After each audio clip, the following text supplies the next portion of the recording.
guys. Alright, so we're heading over to Rob's, I guess you can say, okay, he's a show off. Ricer. Anyways, we're heading to Rob's warehouse right now. Our bat cave, whatever you want to call it. Yeah, the bat cave sounds alright. Secret location. And he's got some really crazy cars. And like I was saying, one of the cars from Fast and Furious is over there. And Paul Walker actually sat in the car. We have his DNA samples, so we know, confirmed. I mean, I don't, Santosh might, but no, but he sat in there, right? He's driven the car, right? That car was the second unit principal. So pretty much the car that you're referring to, yeah, for the specific movie that you're referring to, yeah, because he was in more than one Fast and Furious movie. Obviously, yeah. He did all the up close shots when he was in said specific car. Was the car we're talking about? Wow. Yeah. So a lot of his DNA is in there. Inadvertently, yes. But that's cool, man. What else can we expect over there? You still got that Demon with like 50 miles on it or whatever? No, got rid of that. Got some newer muscle cars because that's one of the things that we've been doing. We're one of those people that we firmly believe history, my family, me and my father and my brother, we firmly believe that history repeats itself. And with that being said, some of the cars that you'll see in my showroom and in my family's showroom, they're the cheapest one's probably $90,000. But look, in retrospect, that car new was $2,800, $3,000. Yeah. That's my point. Yeah. And that Boss 429 was $5,000. Now the Boss 29s, keep in mind, Boss 29 is extremely expensive to find one. They're between $270 and $400,000 all day. When the muscle car, like the '60s muscle car boom, first hit, that car was $1 million. Oh my God. I just feel bad for the guy who bought it $1 million before the market settled. Oh snap. That's crazy. By the way, beautiful skies. So as soon as we walk in, right off the bat, what do we have here? Well, this is a 1970 GTO 400 big block car. Is this the Judge that they always speak about? No, this is not a Judge. It's weird seeing a convertible with a spoiler. That's crazy. That's original stock spoiler. Yeah. And what's cool is they didn't make a lot of convertible 4-speeds.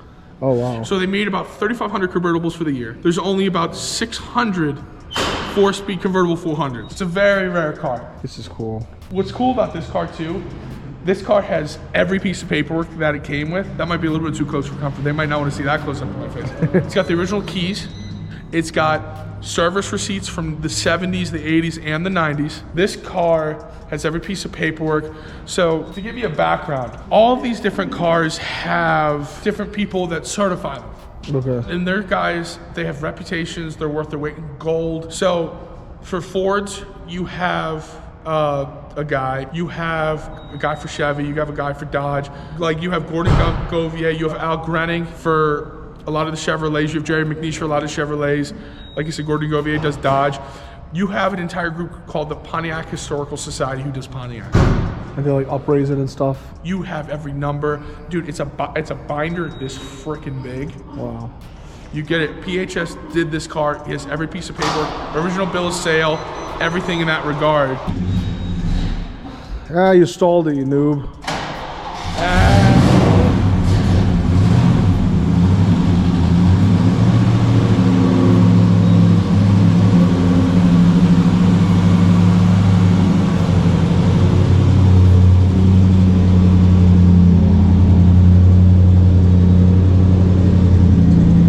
We got a Boss 302 over here. Now, what's so special about this? They only came out for 2 years, right? So pretty much, like I was telling you on the way over, we're really trying to bet on what's going to be the next level, the next great muscle cars that ended up being super collectible. And this, hands down, is one of those cars. What we really targeted was that they only made, for the 302, they only made limited numbers. How many? It was 2 years that they made them, 2,500 overall, like 1,200 a year. And some change. These, the Laguna Secas, the Hellcats, we really just feel the specific ones are going to be super duper collectible. Are those original seats from factory? Yeah, exactly. That's cool, man. Here, go. Recaro. Yeah, Recaro. It's, dude, feel the steering wheel. It's got a short throw shifter in it. Oh, Alcantara. Nice. And it's got a short throw shifter. It's got a bunch of stuff. Recaro. How cool is that? I've never seen Recaro on a Mustang. That's crazy.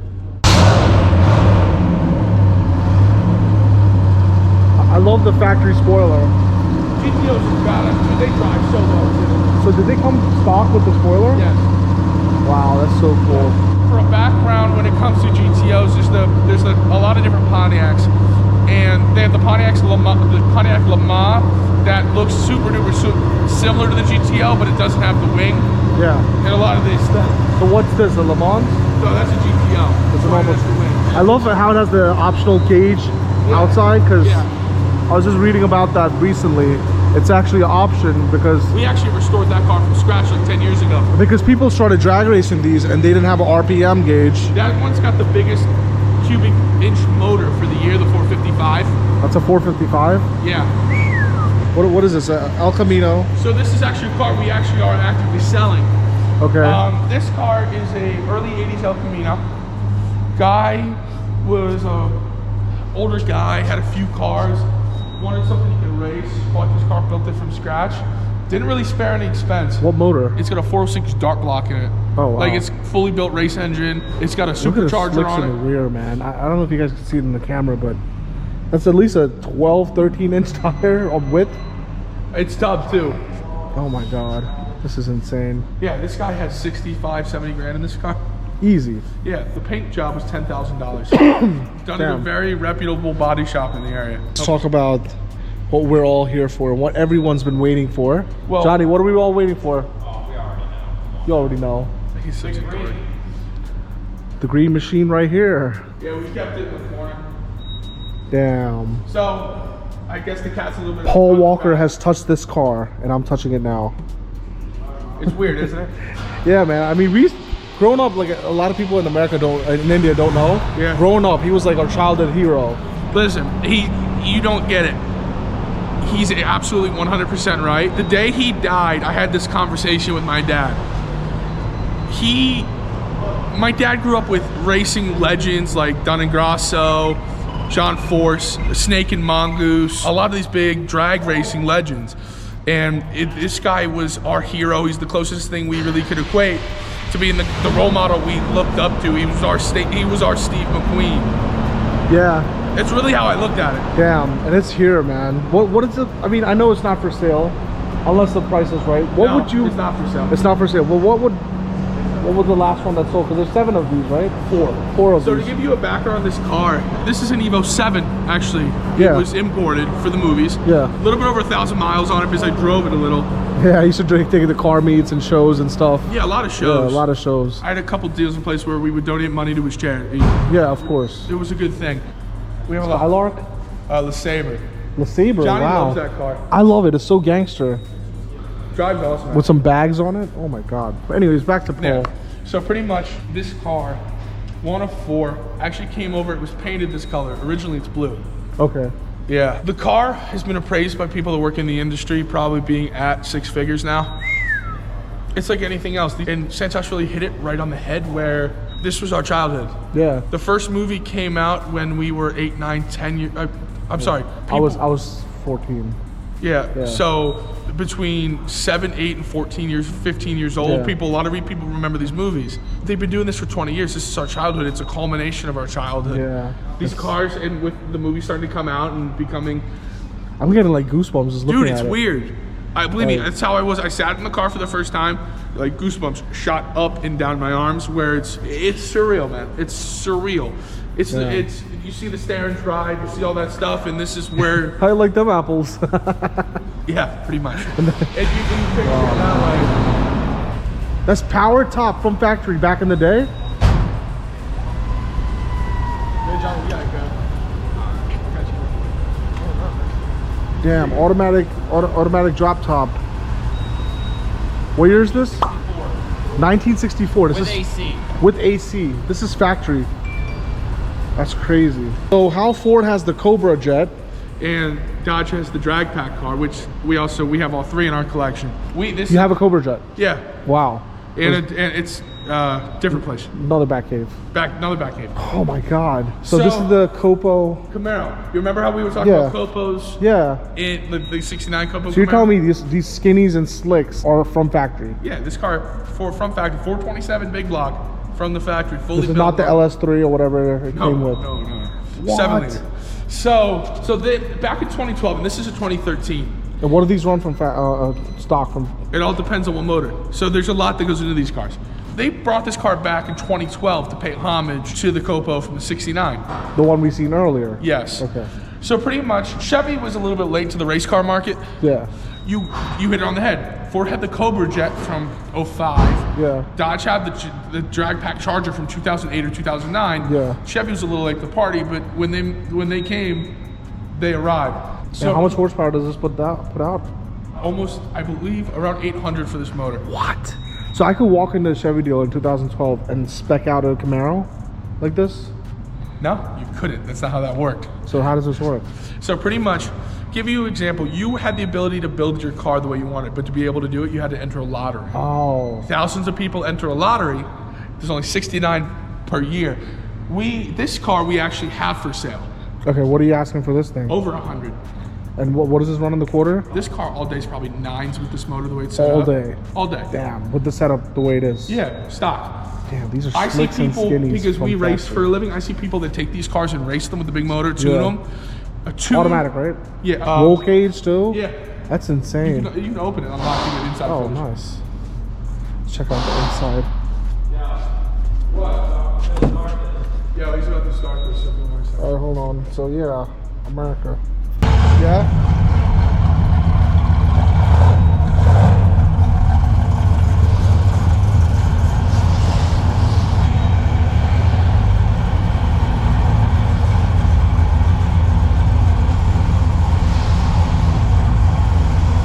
What is this? A Metro Nash? Metropolitan Nash. What country is it from? I have no clue. This thing is so funny looking. My dad knows what this car really well.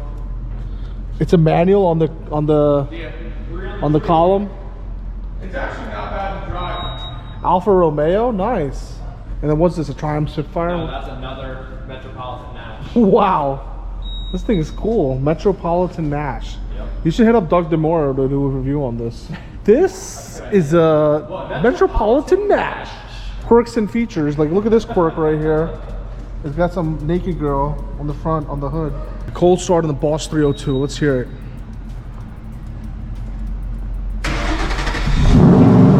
Ooh. Nice and throaty. And that's stock exhaust? Huh? That's stock exhaust? Car's 100% stock. Wow.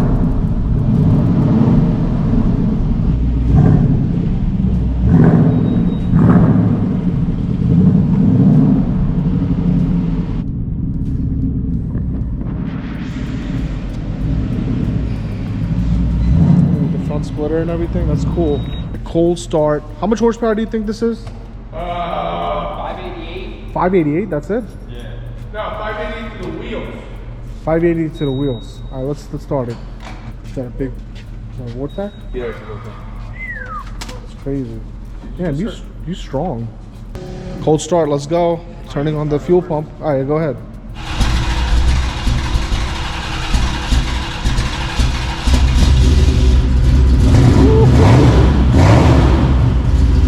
Damn, that's sick. So we got all the cars out here running.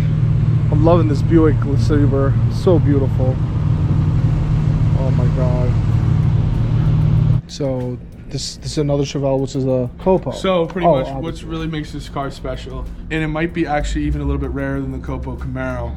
It's super duper rare in its own right. This car is a 1969 Chevrolet Chevelle. It's a Copo, so it's also a central office production order car. Yeah. It's got a 427, 425 horse in it. And what makes this car special the way it was built in Maryland. It's one of under 20 that were sold in Canada. What makes a Canada car stand out is Canada cars typically have, Canada cars usually have more of the paperwork together. They usually keep track of stuff better up there for some reason. I'm just being honest. But this car, because it is a Copo Chevelle, this car's been the auction, just to give you an idea of the rarity of this car we bought from an auction like 4 years ago. It was the first one to go through auction 15 years. Wow. Mm-hmm. Super nice. Yeah. I like the paint. And what's cool about this car right here, this is a 1960. This is a Dodge Dart. Dodge Dart, nice. Yeah, it's a Dodge Dart GT. So this is an M code. So these cars usually came with like small blocks, 383s. They never usually had anything Hemi in it. This is a 440 Damn. Magnum. What makes these cars so cool is with an M code, they were sent out to Mr. Norm, who is like the same way Don Yanko was, that the guy that made the big horsepower for that time, put a motor that has no business being in this car because how big it is in it and set it back. This is one of less than 35 still known to be in existence. Wow. Hemmings actually wrote an article about this car 3 or 4 years ago. This exact car. This exact car. Wow. This is a fastback. I love the paint. It's you usually don't see this color. Yeah, so we actually replaced one GT500. We had a 67, and I loved it. It was actually probably my favorite car in here. We had a 67 Survivor Gt500. Why is it Survivor? Never restored. All original. All unrestored original. Okay. So the difference with these muscle cars, just like any car that you would restore, a lot of these cars didn't look this good when they left the factory in course. 68, 69, 70, whenever. Yeah. A lot of these cars have been restored. This car is a 1968 Shelby GT500 fastback. Now my point is, so this motor, like the 428 that came in the GT500, like if you watched Ford versus Ferrari with Christian Bale and Matt Damon, I watched that movie 5 times in the theaters. I loved it. Beautiful movie. Great movie.